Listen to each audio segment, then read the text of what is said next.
Hi, this is Anthony and welcome back to my show. Today's video is the second comment and Q&A video that I'm doing on Cooper. The first one, uploaded yesterday, seemed to be pretty popular. Let's start off today with some haters. So the person whose channel name is Finding DB Cooper is referring to a comment that I made in my previous Q&A. Here is exactly what I said. Quote, "Do I consider myself a DB Cooper expert? No, not at all. Do I know more than 99% of the people on the street about the subject? Sure. Do I know maybe 25% of all there is to know about Cooper? I don't know, but I'm certainly here to tell you that there are many, many people far more knowledgeable about Cooper than myself." Unquote. Do I stand by that statement? Yeah, pretty much. I think that if you took me to a mass market grocery store anywhere in the English-speaking world and got me and 99 other people and gave us a test about the hijacking, I'm confident that in most cases I would have the highest score of everybody there. But quite honestly, I think that anybody watching this video would likely have the highest score of anybody in the situation. Simply because the average person on the street doesn't know that much about the details of the case if they've even heard about DB Cooper. And the second part of me stating that I knew maybe 25%, actually what I really meant is that of Cooper aficionados, I'd probably be in the bottom 25%.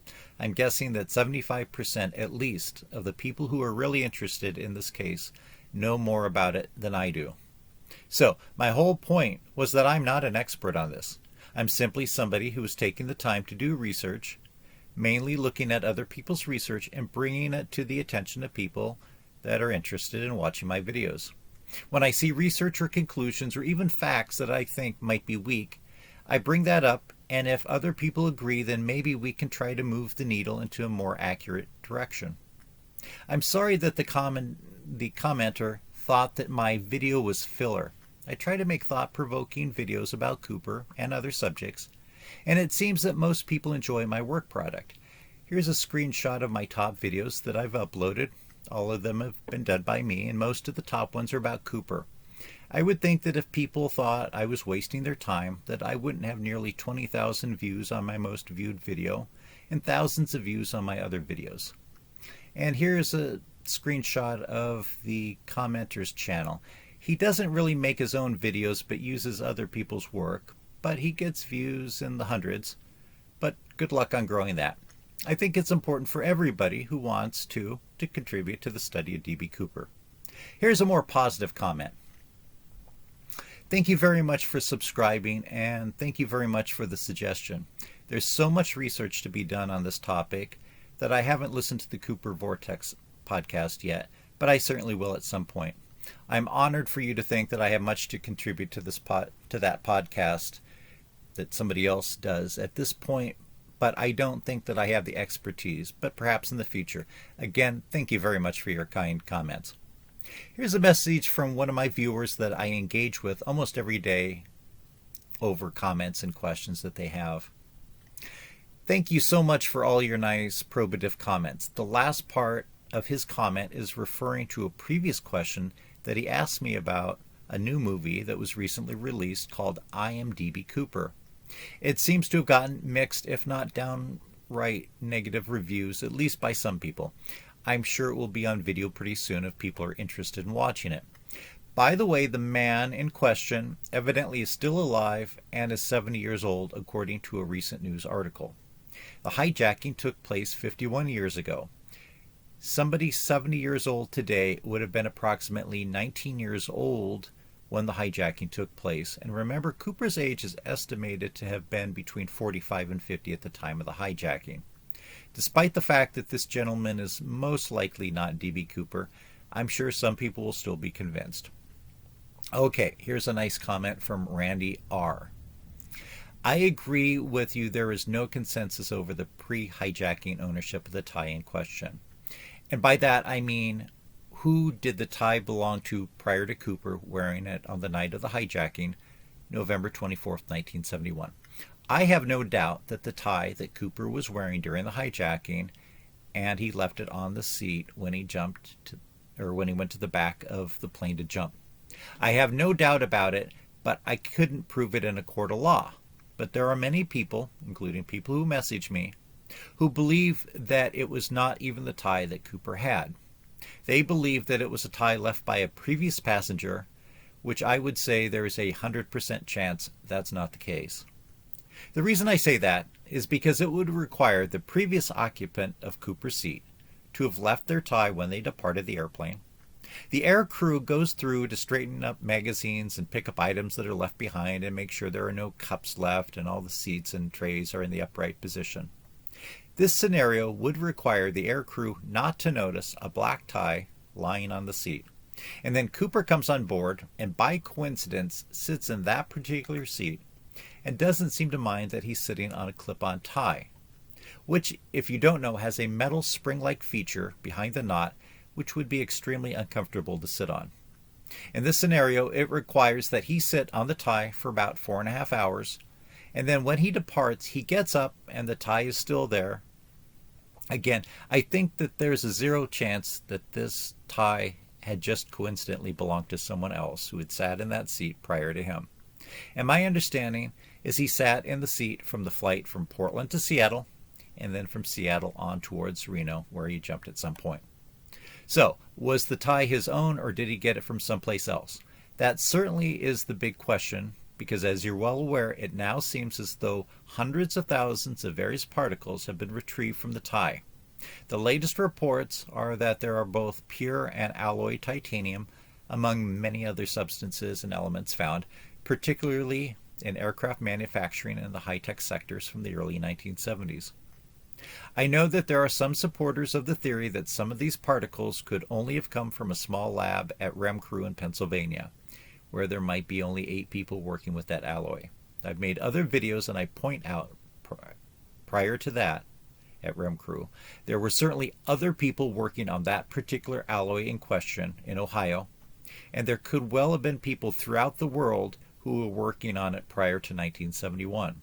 So let's be very careful thinking that 3 particles of titanium alloy are the smoking gun that ties it to a particular location and narrows it down to one person. That being said, this was an inexpensive clip-on tie that was sold for a few years in the late 1960s at JCPenney. I've never seen anywhere online where people discuss the number of these ties sold, but when you consider that it's an inexpensive, nondescript black tie sold by JCPenney, there could literally be millions of them that have been sold. As I've discussed in other videos, and many other people have too, many men at that time wore ties to work, even in laboratories. One of my videos shows plenty of pictures of engineers from various companies wearing nearly identical short-sleeve white shirts and black ties, most likely clip-on ties. I've had lots of comments from people who think that Cooper might have gotten this tie from a Salvation Army store in Portland or a garage sale. Those are all possibilities. There is nothing that necessarily rules out that scenario. Other people have mentioned that they themselves keep all of their ties and they don't donate them to thrift stores or sell them in garage sales. I agree, for many people that is true. I'm the type of person that keeps a lot of things, and I would imagine that I still have nearly every tie I've ever had. And some of those I bought at stores. Some of them have been given to me as gifts. Some have been passed down to me by my father. Some I've gotten from old roommates that were going to get rid of their ties, and at least 1 or 2 I purchased at a garage sale. I've worked around people in high-tech for about a decade. I know many people that work in high-tech. I have family members and friends who work in high-tech. Obviously, now most people in high-tech do not wear ties at all, much less in laboratories. But I would say that in my experience, people who were engineers in the 1940s through 1970s, is that they would probably tend to wear the same tie to work every day and would likely never get rid of their ties. But again, I would say that's true for the majority of people that were engineers back at that time, but certainly not every one of them is going to be like that. And certainly if somebody who was an engineer dies, their spouse or heirs may keep the ties because they belong to dad, or they may have a estate sale or donate them to Goodwill or the Salvation Army. My opinion, and this is simply an opinion that can't be proven or disproven, but my guess is that the tie probably belonged to Cooper. Probably not something that he bothered going into a thrift store to get. I think because of the various materials found on the tie that he probably had some type of job along the lines of an engineer who worked in high tech or the aerospace industry or something along those lines, where he would have picked up those various substances on the tie. Again, this was a tie that I believe cost less than $3 at the time. He knew that if he was successful, he would end up with $200,000. Why does he need to worry about losing a $3 tie? Some people speculate that he left the tie behind to throw investigators off. I don't agree. Nobody at the time was thinking about DNA or using electron microscopes to find particles on the tie. The same goes for the 8 cigarette butts that he left behind. Certainly those would be the holy grail if the FBI had either not lost or destroyed them subsequent to the hijacking, as we definitely could get DNA from them, and then most likely be able to use online genealogy to find a relative and determine who Cooper was. But at the time, there was no thought about technology that could use DNA from either a tie or a cigarette butt to help identify a suspect, so I don't think that he left it behind as any type of intentional clue. It may be that in his haste he forgot about it. Some people might disagree with that, but he made mistakes, and lots of criminals make mistakes. More than once I've heard of people robbing banks using the back of their own deposit slips with their name and address on it to write out their demands. And lastly, why did he take it off? Well, he didn't need a tie flopping around his face as he jumped out of the airliner. One last thing I want to say about the tie and the particles found on it. Whatever the exact particles that have been identified on the tie, I think that most agree that the tie had been in or around high-tech and or aerospace manufacturing facilities. Most people assume that he must be an engineer who wore the tie. Many people point out that engineers aren't necessarily the type of people who are going to hijack a plane and jump out of the back with a parachute wearing business clothes in icy rain. I agree. And again, in the Cooper case, there are very few specifics and lots of potentials and possibilities. And in life, when there are possibilities, it usually means sometimes one thing happens, sometimes the opposite thing happens. My theory, and again, this is my main theory, but it's not exclusionary to other people's theories, is that instead of Cooper being an engineer in one of those facilities, I would not be surprised if he was somebody like a safety inspector, possibly former military with some jump experience, comes back from military service, possibly gets a job in federal or local government as some type of inspector, travels around to various facilities picking up various kinds of high-tech particles on his tie, but not proving that he worked at a specific facility. Perhaps having worked for the government, he had some grudge. He didn't advance like he thought he should. Cooper mentioned to one of the flight attendants that he had a grudge, but not a grudge against her airline. Maybe by that time he's divorced. He decides to take Thanksgiving week off to head out to the Northwest, commit the skyjacking, and if he's successful, he can make it back home at the end of the long holiday weekend. Again, as I've pointed out in many of my videos, I don't think that Cooper survived. Of course, I could be wrong. But if he was a loner who had no family and wasn't somebody that was suspected by the FBI as Cooper, then even if his employer did notify some authorities that their employee never came back to work after a long Thanksgiving vacation, that person may never show up on law enforcement radar. I'm not sure how it is now, nor how it used to be, but my understanding is there was very little local, state, and federal coordination of missing persons cases. And if this person wasn't an inspector of some type, then they might have been a salesman who traveled to these various facilities, or even a repairman. I worked at a facility where the equipment was very old and broke down all the time, and they would fly up a contractor for weeks at a time to keep on, or to work on keeping our equipment up and going. It wasn't in a clean room, but the next level down, so it was a fairly clean environment. I don't think that the guy ever wore a tie, but this was a few years ago. I have no doubt that if it was 50 years ago, somebody in that position would be wearing a tie, and if he needed to take it off, if he had to slide under a piece of equipment, then having a clip-on tie would be convenient to take off the tie and then get under the equipment to do some work. As far as your question about did Cooper jump after the time that they thought that he had left the plane, that's certainly a big question among Cooper researchers. There are some people who believe that he waited until he got close to Reno to jump. I personally believe that he jumped approximately 8:13 p.m. when the pilots thought he did. My understanding is soon after the hijacking, the FBI flew a similar plane over the Pacific Ocean to drop a 200-pound sled off the aft stairs to see if they could replicate the bounce that the aircrew reported, and my understanding is that it was identical.